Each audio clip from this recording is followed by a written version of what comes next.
Hi, I'm Frederick from Detroit, Berlin. You won't believe what I built myself.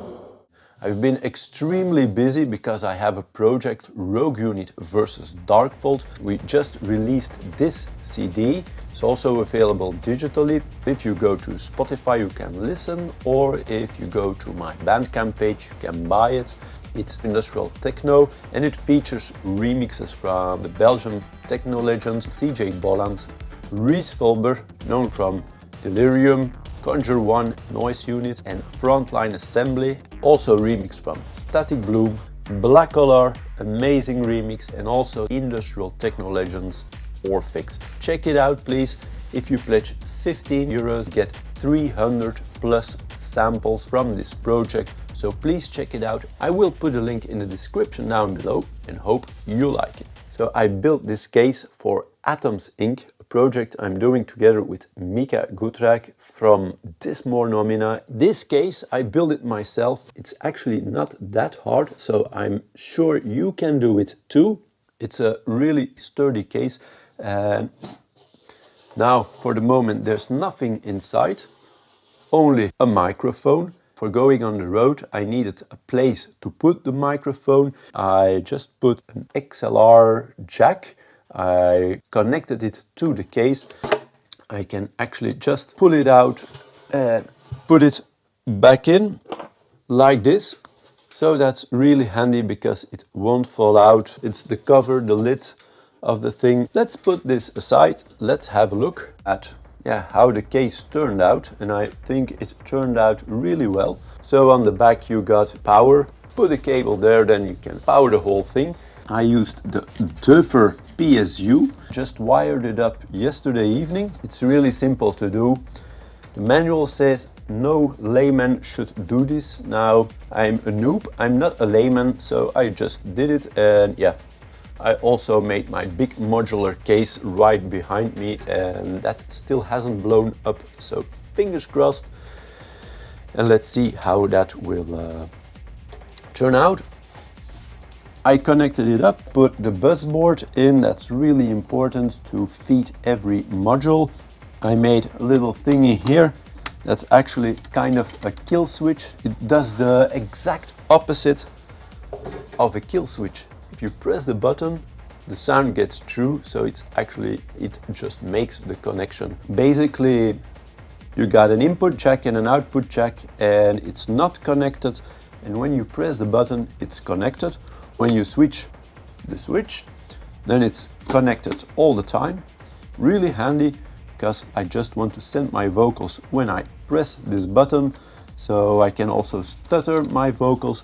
So it's a really handy module. I made it myself. It's just a blanking plate, drilled some holes, connected the jacks, did the wiring, which is pretty simple. You just connect the wire to the arcade button, then you connect the wire to the output, and then the signal goes through it. Haven't tested it out, but I'm pretty sure it will work. And the switch is also connected the same way.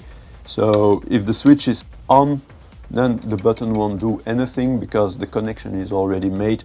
When the switch is off, the button, of course, will make the connection momentarily. These are the rack rails. Rack rails, I just bought the rack rails, and I had this aluminum plate, which I drilled holes in to connect the rack rails to.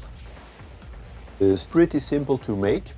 I will go over each step. I didn't film all process. On my channel is an old video in which I show from beginning to end really the process of cutting the wood and everything like that. One thing you really need to take care of, and that is good measurement. So you start by measuring the rack rails and the aluminum plate. So you measure how big this rack rail system is, how thick the wood will be. This case is made of 8mm plywood. You just measure it, you add it to the rails with the aluminum plate, and then you add an extra 2mm, I would say. So you have the thickness of 2 times the sides, 2mm, the rails, also in the other direction. That's the dimension of the top and the bottom of the case. Then you cut the sides. One pair is the exact length as the bottom plate. The other pair is the length of the bottom plate, so the total width or depth. And you detract the thickness of the sides combined. It will neatly fit in between. Put them together like a box. Then you got a case. I screwed in these to the case so they won't drop. I also put a few wooden blocks in between. When I put the lid on top, the lid won't slide. This is going to be just big enough to be able to fit in a carry-on luggage compartment of a plane, because it's an expensive system with all the modules installed and I don't want to have people throw it around. It's a pretty sturdy case, but I like to keep this all the time with me. This case is covered with Tolex. You don't have to cover it with Tolex, but I think it really looks nice. I chose yellow Tolex. If I put it next to me and somebody takes it, you can easily spot it. Put a nice handle here. So here's a nice handle, so you can carry it with the handle. It has some feet, some rubber feet, because when I put it on a table, it doesn't make scratches. Corner protection, which makes the case stronger. It's really important. When it drops on a corner, the case can totally shatter. It also keeps it better together. Everything is glued, and after it is glued, it's strengthened by some screws. Let's fill her up and see how it looks when she's in her full majesty.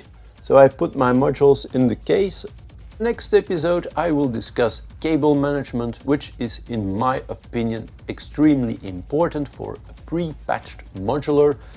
I really prefer my modular for live performance. Okay, this big modular, I don't have it pre-patched. I have some things pre-patched, but most of the time I make the patches on the fly.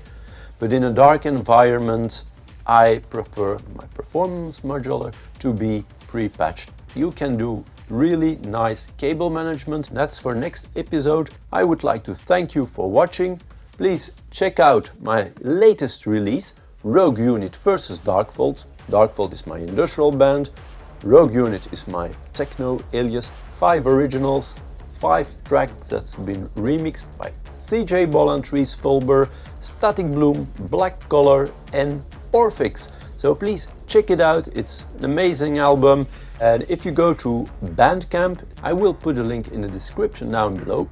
If you go to Bandcamp and you pay 15 euros, then you get a sample pack which has more than 300 sounds. There's a bunch of one-shots, there's a bunch of loops.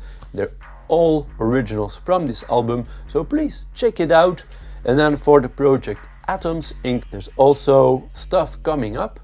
I just ended building the modular case, so please give this video a thumbs up. Hope to see you next time when we discuss cable management. And yeah, thank you for watching. Bye bye.